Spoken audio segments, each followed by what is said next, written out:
47 BCS পরীক্ষার্থী যারা রয়েছেন তারা কিন্তু এই মুহূর্তে শাহবাগ ব্লকেট করে কিন্তু তারা আন্দোলন করছে। এবং আপনারা যেমনটি জানেন যে তারা বিকেল 4টার পর কিন্তু তারা শাহবাগ ব্লকেট করার জন্য এগিয়ে আসে, কিন্তু এর মধ্যে কিন্তু পুলিশের আইন শৃঙ্খলা রক্ষা বাহিনীর সদস্যরা কিন্তু তাদেরকে আটকে দেয়। তারা কিন্তু শাহবাগের আগে কিন্তু অর্থাৎ চারুকলার বিভাগের সামনে কিন্তু তারা অবস্থান করে এবং তারপর কিন্তু দীর্ঘ সময় তারা বসেছিল এবং তারপর কিন্তু সন্ধ্যার সময় কিন্তু ছাত্র শিবিরের যে দপ্তর সম্পাদক তিনি কিন্তু ছিলেন এবং তারপর তিনি সেই আন্দোলন সমর্থন জানিয়েছেন। তারপর কিন্তু তারা সেই শাহবাগ পুলিশের বাধা অতিক্রম করে কিন্তু তারা শাহবাগ কিন্তু মূল ফটক সেখানে কিন্তু অবস্থান করছে এবং তারা কিন্তু 6টার আগে কিন্তু এখানে অবস্থান করছে। তারপর থেকে এখন পর্যন্ত এখানে অবস্থান করছে এবং তারা যেমন বলছিলেন যে অন্যান্য বিশেষ পরীক্ষার্থী যারা আছেন তারা যেমন সুযোগ পান, তারা কিন্তু পড়াশোনার ক্ষেত্রে সেই সুযোগ তারা পাননি এবং তারা সেখানে বঞ্চিত হয়েছেন। সো এই যে পরীক্ষার্থী লিখিত পরীক্ষার সময় যে তাদের সময় নির্দিষ্ট করে দেওয়া হয়েছে অর্থাৎ 2 মাস পর তাদের যে পরীক্ষা, সেই পরীক্ষা পিছানোর দাবিতে কিন্তু তারা মূলত আজকের এই আন্দোলন তারা শুরু করেছে এবং এর আগে কিন্তু তারা এই আন্দোলন করেছে। আমরা এখানে রয়েছি এবং এই বিশেষ পরীক্ষার্থী যারা রয়েছে আন্দোলন করছে তাদের মধ্যে একজন রয়েছে এবং তাদের সাথে একটু কথা বলতে চাই। এবং আপনারা দেখুন, আচ্ছা আপনারা যে আন্দোলন করছেন সে কি কি দাবি নিয়ে আন্দোলন করছেন এবং এর আগে আপনারা আন্দোলন করেছেন, আপনাদের আন্দোলন সফল না হলে আপনারা কি করবেন? আমাদের মূলত আন্দোলন হচ্ছে একটা বিষয় নিয়ে এবং আমাদের দাবিও একটা বিষয় নিয়ে। দাবিটা হচ্ছে আমরা একটা যৌক্তিক সময় চাচ্ছি। আমরা বিসিএস পরীক্ষার্থী এখানে যারা প্রিলি উত্তীর্ণ করেছে এই পরীক্ষার্থীরা এখানে আছি। তো আপনারা সবাই জানেন যে বিসিএস এ সাধারণত 3টা ধাপে পরীক্ষা হয়। প্রথমে প্রিলিমিনারি, পরে রিটেন, এরপরে ভাইভা হয়। তো প্রিলিমিনারিতে আমরা 200 মার্কের প্রিলিমিনারি হয়, ওইটা পাস করে আজকে আমরা এখানে। তো বিষয়টা হচ্ছে যে প্রিলিমিনারি আর রিটেনের সিলেবাস দুইটা যদি আমি আপনাকে বলি যে প্রিলি হচ্ছে একটা পুকুর আর রিটেন হচ্ছে একটা মহাসমুদ্র। সো প্রিলি পাসের জন্য দেখা গেছে যে আমাদেরকে সময় দেওয়া হয়েছিল 8 মাস। তাহলে একটা যদি পুকুর পার করার জন্য যদি 8 মাস দেওয়া হয় তাহলে আপনারা বলেন যে সমুদ্র পার করার জন্য মানে মহাসমুদ্র পার করার জন্য কতটুকু টাইম দেওয়া উচিত? তো ওইটা তো এখনো যাচ্ছি না, আমি এটা প্রশ্ন রেখে গেলাম। এখন কথা হচ্ছে যে আমাদের সাথে একটা অন্যায় করা হচ্ছে যে অন্য সব বিসিএস গুলো যদি দেখি, আমাদের বিগত বিসিএস গুলো গিয়েছে ওরা ন্যূনতম হলো 6 থেকে 8 মাস পেয়েছে, কিন্তু আমাদের সাথে অন্যায় করা হচ্ছে, আমাদেরকে মাত্র 2 মাস সময় দেওয়া হচ্ছে। তার উপর ওখানে একটা 49তম বিসিএস ছিল স্পেশাল, ওখানে আমাদের মোটামুটি 15 দিন নষ্ট করে দেওয়া হয়েছে। তাহলে আমি যদি আপনাকে বলি সর্বসাকুল্যে আমাদেরকে 45 দিন সময় দেওয়া হয়েছে।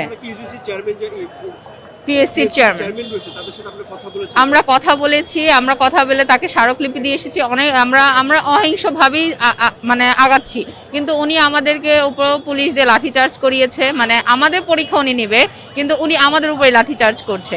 তো এরপরে এটা হয়েছে 9 তারিখে, হ্যাঁ এই মাসে 9 তারিখে। তো এই কারণে আমরা তখন তারপর আমরা আন্দোলন, দেখেন এখন তো আমাদের টেবিলে বসে থাকার সময়, বিসিএস এ পরীক্ষার্থীরা এত পরিমাণে পড়া যে তাদের টেবিল থেকে ওঠারই সময় নেই, খাওয়া দাওয়ারও সময় থাকে না। অথচ আজকে আমরা রাস্তায় এখানে দাঁড়িয়ে আছি জাস্ট একটু সময়ের জন্য। আমরা কিন্তু বলতেছি না যে আমাদেরকে প্রমোশন দাও, যেখানে অন্য আন্দোলনগুলোতে দেখা যাচ্ছে প্রমোশন চাচ্ছে বা তাদের কোনো এক্সট্রা ফ্যাসিলিটি চাচ্ছে অন্য কিছু। আমাদের একটু সময় দরকার, যে আমরা একটু যে সিলেবাসটা সেখানে 3.5 লাখ প্রিলি পরীক্ষার্থী ছিল, ওখান থেকে আমরা 10,644 জন। তাহলে দেখেন হিউজ কিন্তু একটা কম্পিটিশন পার করে আমরা এই জায়গাটাতে এসেছি। তো আমরা কিন্তু অবশ্যই মেধাবী, আমরা বলবো যে না আমরা সেই যোগ্যতাটা রাখি। তো ওই যোগ্যতাটা পরে যোগ্যতাটা প্রমাণ করার জন্য আমরা একটু সময় চাচ্ছি, কিন্তু আমাদেরকে বারবারই ঠেলে দেওয়া হচ্ছে যে না মানে আগের বিসিএস গুলোতেও সময় দেওয়া হলো, আবার নেক্সট যে বিসিএস দিবে ওখানেও শুনলাম যে তারা 3.5 মাস থেকে 4 মাস সময় দিবে, কিন্তু আমাদের সময় এই 47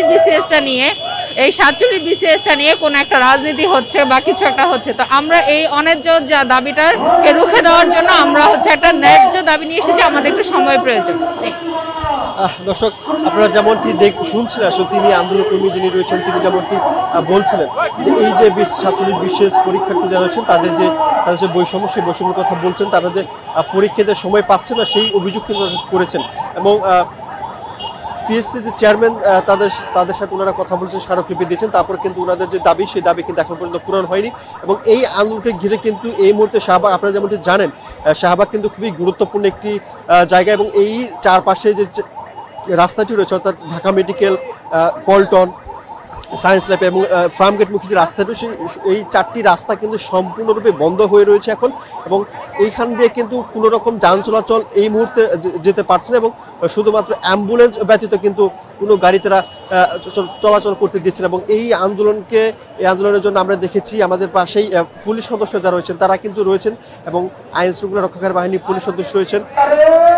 তার মধ্যে ওনারা যে আন্দোলন, সেই আন্দোলন কিন্তু তারা করে যাচ্ছে। তো এই যে আন্দোলন, সেই আন্দোলন আসলে কোথায় যে শেষ হবে সেটা আসলে এখন সময় বলে দিবে। এবং এর আগে কিন্তু তাদের যে আন্দোলন, সেই আন্দোলন তারা করেছে এবং সে কিন্তু পুলিশের লাঠিচার্জ, সেই লাঠিচার্জ হয়েছিল। দর্শক, এই ছিল আমার কাছে শাহবাগ থেকে স্বাস্থ্য বিশেষ পরীক্ষার যে ব্লকেট কমিটি, সেই সর্বশেষ।